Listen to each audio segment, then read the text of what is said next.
Hello everyone, आप सभी का स्वागत है आपके अपने और फेवरेट चैनल एडुटैप पे। हम यहाँ पर यूपीएससी, ईपीएफओ, एपीएफसीएन, ईओ एग्जामिनेशन की तैयारी कर रहे हैं, जिसमें आज हमारा जनरल साइंस का जो टॉपिक है केमिकल चेंजेस पार्ट नंबर 2 है। इसके पहले हमने पार्ट नंबर 1 ऑलरेडी कंप्लीट कर लिया, जिसमें हमने ये समझा कि कहाँ पर आप कहेंगे, कौन से सिचुएशन पे कहेंगे कि केमिकल चेंज हो रहा है और कहाँ पर कहेंगे कि फिजिकल चेंज हो रहा है। तो वो वाला कॉन्सेप्ट और बेटर ये वाले पार्ट में आपका क्लियर हो जाएगा। आपको वीडियो को लास्ट तक देखना है और मैं उम्मीद करती हूँ आपने पार्ट नंबर 1 ऑलरेडी देख लिया होगा। आज भी हम 10 एमसीक्यूज करने वाले हैं। तो बढ़ते हमारे सबसे पहले क्वेश्चन की तरफ, which property changes during chemical reaction. अगर कोई केमिकल रिएक्शन हो रहा है या कोई केमिकल चेंज हो रहा है तो सबसे पहली बात जो आती है वो क्या आती है कि उसके केमिकल कंपोजिशन में चेंज हो रहा है। किसमें चेंज होता है? उसके केमिकल कंपोजिशन में चेंज होता है और वहां पर न्यू सब्सटेंस फॉर्म होता है और ऐसा सब्सटेंस फॉर्म होता है जो इरिवर्सिबल है। ये सारी बातें मैंने आपको पार्ट नंबर 1 में बताई थी। तो आपको याद रखना है कि जहां पर केमिकल कंपोजिशन में चेंज आ रहा है वो हमारा क्या है? Chemical reaction.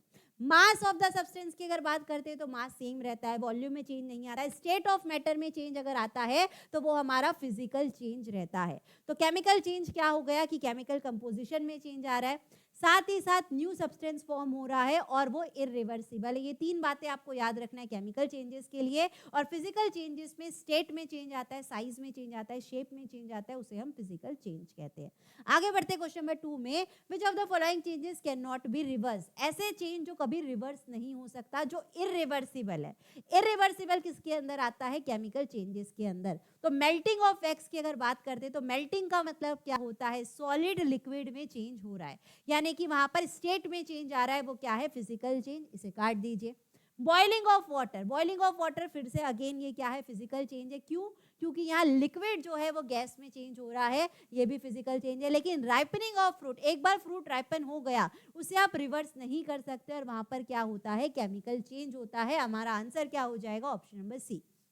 अगर फ्रीजिंग ऑफ वाटर की बात करते हैं तो लिक्विड जो है वो सॉलिड में चेंज होता है। Again this is the change in state, तो इसका मतलब ये क्या है? फिजिकल चेंज है। ठीक है, आगे बढ़ते क्वेश्चन नंबर 3 में, what happens when vinegar reacts with baking soda. अब सबसे पहली बात आती है कि आपने एसिड बेस एंड सॉल्ट वाला टॉपिक पढ़ा है कि नहीं पढ़ा है, जो हमने ऑलरेडी कर लिया है। तो विनेगर के अंदर क्या होता है? एसिटिक एसिड होता है।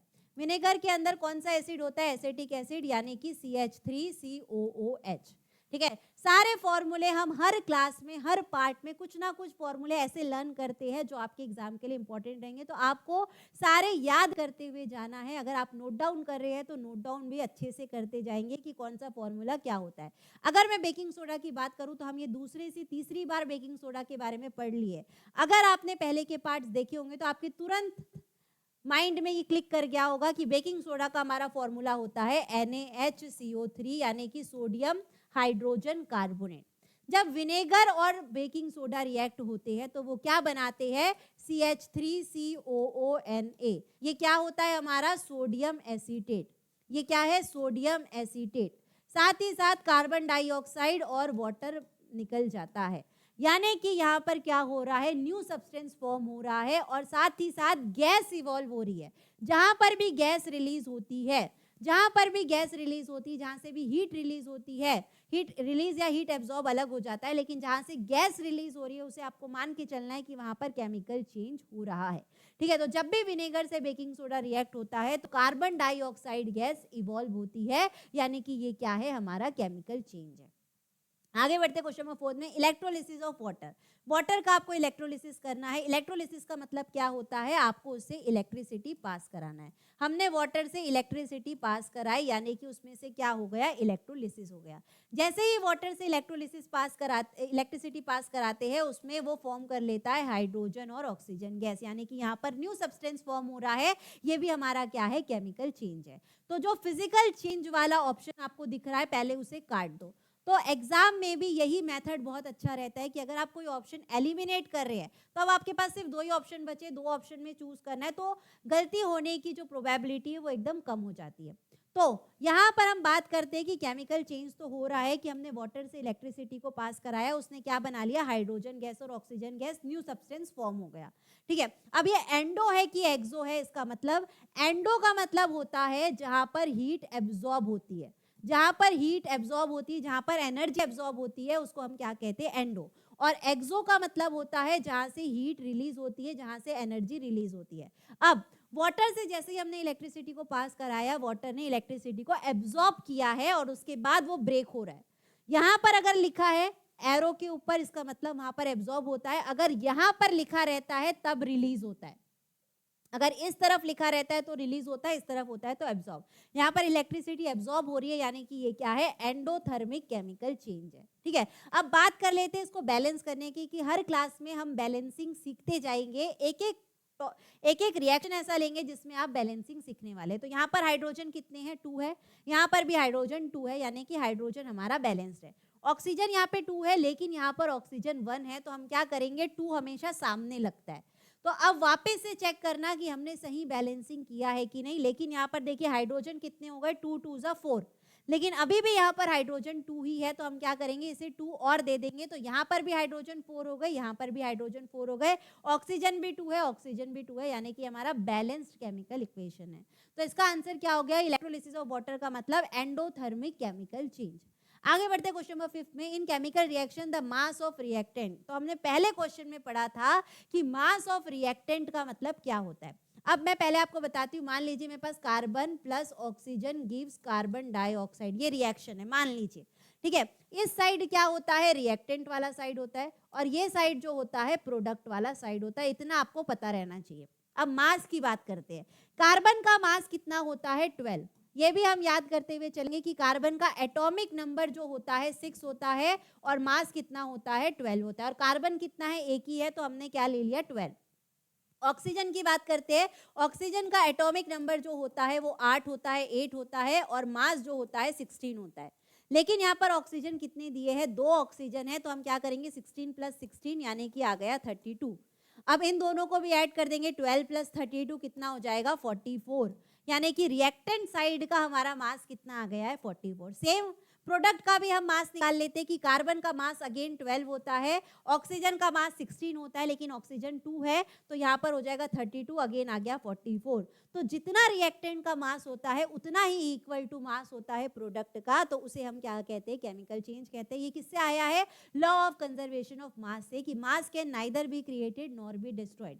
जितना रिएक्टेंट का मास रहेगा उतना ही प्रोडक्ट का मास रहेगा। आंसर क्या हो जाएगा, equal to the mass of the product, option number C. आगे बढ़ते हैं क्वेश्चन नंबर 6 में, which of the following represents chemical reaction. कहां पर आपको केमिकल रिएक्शन होता हुआ दिख रहा है, एक एक करके देखते हैं। यहाँ से लिक्विड है, वाटर जो है लिक्विड फॉर्म में, यहाँ पर वाटर जो है गैस फॉर्म में, यानी कि यहाँ पर स्टेट में चेंज आ रहा है, ये क्या है, हमारा फिजिकल चेंज। यहाँ पर NaCl का मतलब होता है सोडियम क्लोराइड। सोडियम क्लोराइड यहाँ पर सॉलिड है, सोडियम क्लोराइड यहाँ पर एक्वस है, अगेन यहाँ पर स्टेट में चेंज हो रहा है, ये क्या है, हमारा फिजिकल चेंज। यहाँ पर कार्बन डाइऑक्साइड सॉलिड है, यहाँ पर कार्बन डाइऑक्साइड गैस है, तो ये भी हमारा क्या है, फिजिकल चेंज। कार्बन डाइऑक्साइड जब सॉलिड स्टेट में रहता है उसे क्या कहते हैं, ड्राई आइस। कार्बन डाइऑक्साइड जब सॉलिड स्टेट में रहता है तब उसे ड्राई आइस कहते हैं, ये भी बात आपको ध्यान रखना है। अब ऑप्शन नंबर बी की बात करते हैं। आयरन है, आयरन का मतलब Fe होता है। Fe जब वाटर से रिएक्ट हो रहा है तो वो क्या फॉर्म कर रहा है, Fe3O4, यानी कि यहाँ पर न्यू सब्सटेंस फॉर्म हो रहा है। जहां पर भी न्यू सब्सटेंस फॉर्म होता है वही हमारा क्या होता है, केमिकल चेंज होता है, केमिकल रिएक्शन होता है। आगे बढ़ते हैं क्वेश्चन नंबर 7 में, which of the following is the best evidence for chemical reaction occurring.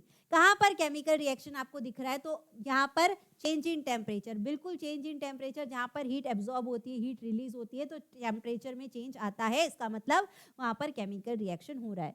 Formation of precipitate, कहीं पर प्रेसिपिटेट फॉर्म हो जा रहा है। तो एक एग्जाम्पल लेते हैं, मान लीजिए मेरे पास कैल्शियम हाइड्रोक्साइड है। क्या है मेरे पास, कैल्शियम हाइड्रोक्साइड, इसे क्या कहते हैं, स्लेक्ड लाइम। ये भी बात आपको याद करते हुए चलना है, स्लेक्ड लाइम से जब मैं कार्बन डाइऑक्साइड गैस पास कराती हूँ तो ये क्या बना लेता है, कैल्शियम कार्बोनेट, और साथ ही साथ वाटर फॉर्म हो जाता है। ये जो कैल्शियम कार्बोनेट फॉर्म हो रहा है ये क्या होता है, प्रेसिपिटेट होता है। ये क्या हो रहा है, प्रेसिपिटेट हो रहा है। तो जहां पर प्रेसिपिटेट हो रहा है वहां पर भी केमिकल रिएक्शन होता है, वहां पर भी केमिकल चेंज होता है, क्योंकि न्यू सब्सटेंस फॉर्म हो रहा है। ये रिएक्शन हमने कहाँ पढ़ा था, कि जो लाइम वाटर को मिल्की बनाता है। लाइम वाटर मिल्की किसकी वजह से होता है, एक तो कार्बन डाइऑक्साइड की वजह से, और साथ ही साथ जब कैल्शियम कार्बोनेट प्रेसिपिटेट हो जाता है तब हमारा लाइम वाटर मिल्की होता है।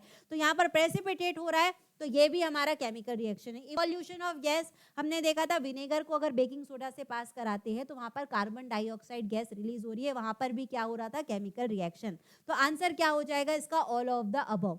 यहाँ पे तीनों जगह हमारे केमिकल रिएक्शन, केमिकल चेंज हो रहा है। आगे बढ़ते क्वेश्चन नंबर 8 में, a student added dilute hydrochloric acid to zinc granules. मान लीजिए मेरे पास जिंक के ग्रैन्यूल्स है, उसमें हमने क्या ऐड कर लिया, हाइड्रोक्लोरिक एसिड।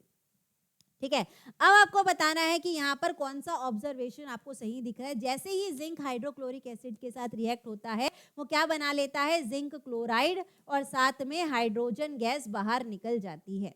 ठीक है, जहां पर हाइड्रोजन गैस बाहर निकल रही, जहां पर भी गैस बाहर निकल रही है, न्यू सब्सटेंस फॉर्म हो रहा है, तो यहाँ पर केमिकल चेंज हो रहा है, केमिकल रिएक्शन हो रहा है। तो क्या zinc granule settle at the bottom, zinc नीचे बैठ जाता है कि नहीं होता, वो जिंक क्लोराइड बना लेता है, ये वाला गलत हो गया।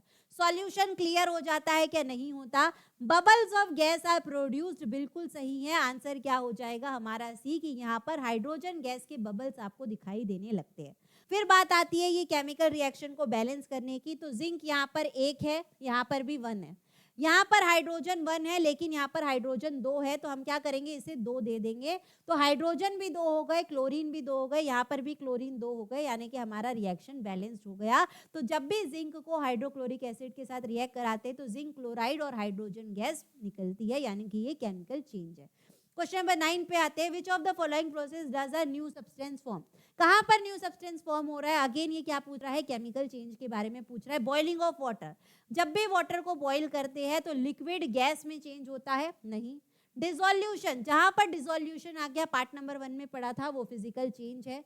कटिंग ऑफ पेपर, पेपर को सिर्फ कट कर रहे हैं, जहीं पे भी कटिंग आएगा वो भी हमारा फिजिकल चेंज होता है। लेकिन कुकिंग ऑफ राइस, राइस को अगर आप कुक कर लेते हैं उसे बाद में रिवर्स नहीं कर सकते, और वो ही क्या है, हमारा केमिकल चेंज है, और वहां पर न्यू सब्सटेंस फॉर्म हो रहा है।